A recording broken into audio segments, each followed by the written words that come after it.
Uno de los grandes desafíos en la vida cristiana, y especialmente si queremos renovar nuestra pasión espiritual, es aprender a correr tras Cristo. Aquí en Cantares 1, versículo 4, la Sulamita dice a Salomón, atráeme, y luego añade, en pos de ti correremos. Hoy en día, la vida en este mundo es cada vez más agitada, ¿no es cierto? Y la gente corre por todos lados, tratando de hacer muchas cosas, sintiendo que el tiempo no le alcanza para todo lo que tiene que hacer. El problema no es que el tiempo se haya acortado, como algunos dicen, sino que la gente está siguiendo demasiados sueños y tratando de cumplir muchos proyectos personales. La Sulamita tenía una visión más clara. Solo quería ir tras una persona, Salomón.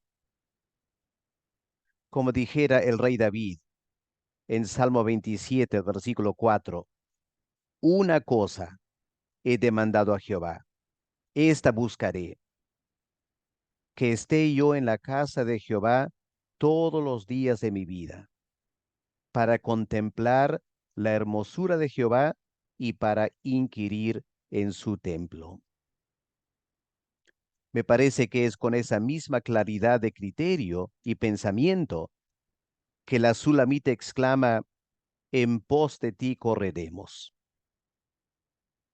Hermanos, es importante aplicar este principio a la vida cristiana, recordando que uno de los grandes retos del creyente es precisamente aprender a seguir a Cristo.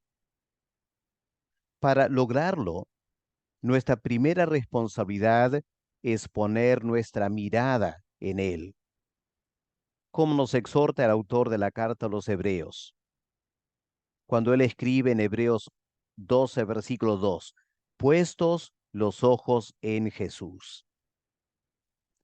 La verdad es que esta es la única manera de seguir al Señor y participar en la carrera cristiana, porque si desviamos nuestra mirada de Él, estaremos expuestos a muchas tentaciones que vienen de todas las cosas que nos rodean, tanto de la carne como del mundo.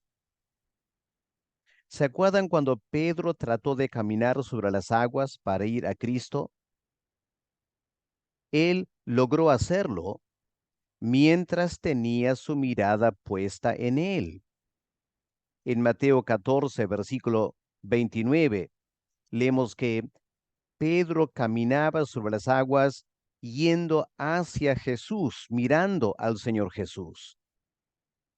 Pero cuando comenzó a mirar a las olas del mar y fijarse sobre los vientos huracanados,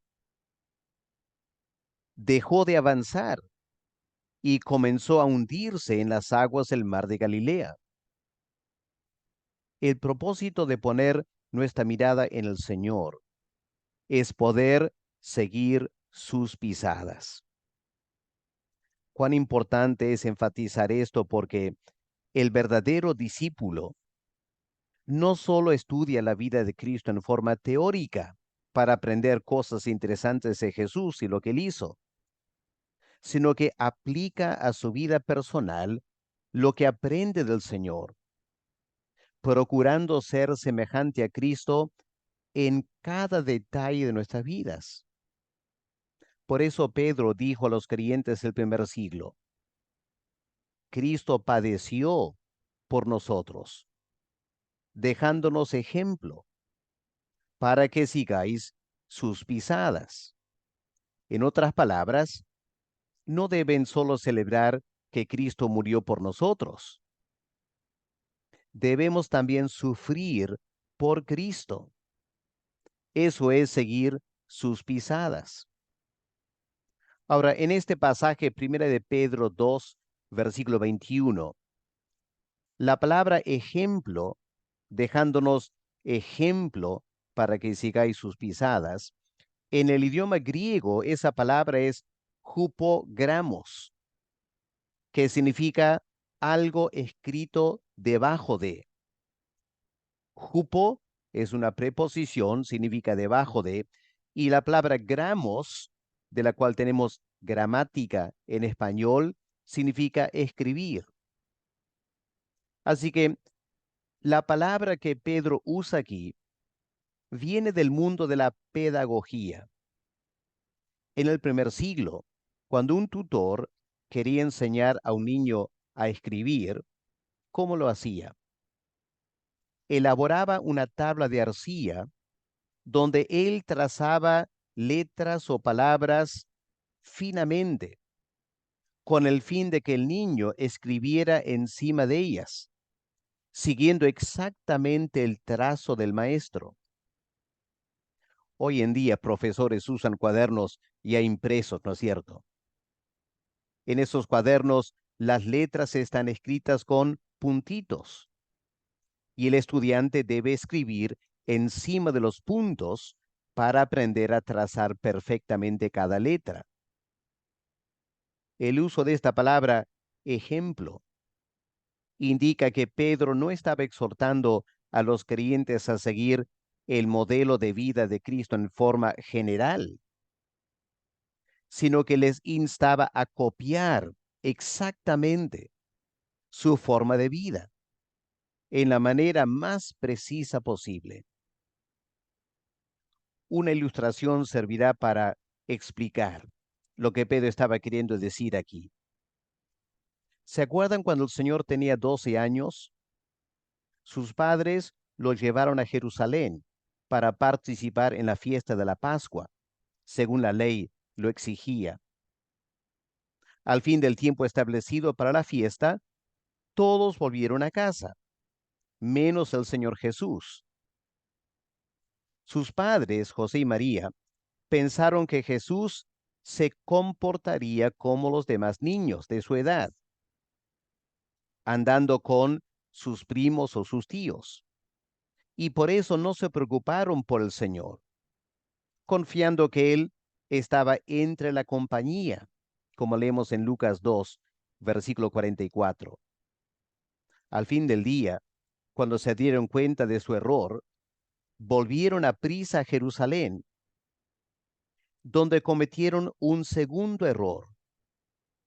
Pasaron 3 días buscando a Jesús en el templo, 3 días, yendo a todos esos lugares que suponían que un niño de 12 años querría ver. Por fin lo hallaron en el templo. Y él, el Señor Jesús, se sorprendió que lo hayan tenido que buscar y les preguntó, ¿no sabían ustedes que en los negocios de mi Padre me es necesario estar? En otras palabras, ¿por qué me buscaron en otras partes de Jerusalén? ¿No se supone que aquí es donde debo estar? Las lecciones de este pasaje son múltiples para los que quieren seguir las pisadas de Cristo. Por ejemplo, ¿qué hacemos cuando el culto termina en la iglesia? La verdad es que al finalizar el culto, muchos están apurados para volver a casa, seguramente queriendo almorzar.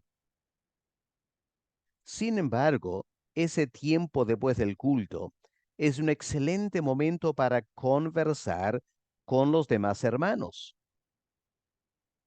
Podemos conversar, preguntarles cómo están en su salud, en su vida espiritual. Podemos conversar acerca de el culto, las alabanzas, la predicación. Podemos conversar acerca de los asuntos de nuestro Padre Celestial. ¿Por qué tanta prisa por irnos a casa? Ahora, eso es lo que el mundo hace. Cuando termina una actuación, un concierto, nadie se interesa en quedar a conversar con los otros asistentes, ¿no es cierto? Todo el mundo se va a su casa. Pero en la iglesia se supone que somos discípulos de Cristo. No debemos estar haciendo lo que el resto del mundo hace. Debemos pensar, ¿el Señor qué haría si estuviera en ese culto? ¿Él terminaría el culto yendo de frente a su casa? Bueno, este ejemplo en Lucas 2 muestra que el Señor, al finalizar esa fiesta, no le interesó volver a Nazaret. Quería quedar conversando con otras personas. Ahora, los padres buscaron a Jesús en diversos lugares, quizás pensando, seguramente el Señor habrá querido ir a ver una lucha de los gladiadores. Estará en un coliseo en Jerusalén. O habrá querido ir a pasear por el monte em, de Sión, o ir a ver el huerto de Getsemaní. Pero no, el Señor no tiene interés en hacer turismo. Hoy en día uno escucha personas ir de la iglesia a otra parte del país para alguna conferencia, algún retiro, y uno se percata que cuando van, aprovechan a hacer turismo, aprovechan a pasear, a comprar sus regalitos, a hacer un sinfín de cosas, muchas de ellas que no tienen nada que ver con el propósito del retiro o del viaje. No digo que es malo tomar un tiempo para comprar algún regalito o ir a ver la plaza de armas, digamos. Pero ¿por qué tanto interés en pasear, hacer turismo? Claro, eso es lo que el mundo hace, pero se supone que somos cristianos, que estamos siguiendo las pisadas de Cristo. Y francamente no creo que si el Señor fuera a una conferencia en otra ciudad, no creo que Él tendría demasiado interés en hacer turismo, pasear, quedar unos días más para ver diferentes lugares. No, su mente estaría concentrada en los asuntos del Padre. Su interés después de la conferencia sería conversar un poco más de los temas, intercambiar ideas, hacer preguntas, buscar al expositor, llevarlo a tomar un café, conversar con él. ¿Por qué no hacemos eso nosotros? Nuestras mentes están tan distraídas por la forma que el mundo se comporta. Hermanos, tenemos que pasar de la teoría a la práctica. Ahora, me imagino que para algunos esta ilustración que acabo de usar les va a parecer muy radical, pero eso es lo que significa seguir las pisadas del Señor, con el fin de aprender a vivir como Él vivió. Este es el camino a la renovación de nuestra pasión espiritual, haciendo turismo, comprando un montón de regalos. Podría ser muy sabio humanamente hablando, pero ¿cómo contribuye a nuestra renovación espiritual? Por supuesto, nos costará vivir de esa manera. Y si no amamos al Señor como la Sulamita amaba a Salomón, será muy difícil para nosotros. Pero si somos personas que estamos disfrutando muestras de amor del Señor, y esas muestras de amor han cautivado nuestro corazón, y si hemos percibido el grato olor de sus fragancias, y si Él nos ha atraído hacia sí mismo con lazos de amor, entonces no será tan difícil poner las cosas de la carne o del mundo a un lado y concentrarnos en buscar primero el reino de Dios, tal como lo hizo el Señor Jesús. Al terminar esta reflexión, evaluemos nuestras vidas. ¿Estamos siguiendo solo a Cristo? ¿O será que tenemos nuestros ojos puestos en otras cosas de la carne o del mundo, lo que otras personas hacen? Pidamos a Dios la gracia necesaria para poner nuestra mirada en Cristo, determinados a seguir su ejemplo de vida en la forma más exacta posible. y que eso pueda contribuir a nuestra renovación espiritual. Padre amado, no enviaste a tu Hijo de frente a morir en la cruz. Primero le pediste vivir 33 años como niño, joven, adulto y como un predicador itinerante. Y en cada aspecto de su vida tenemos ejemplos para seguir.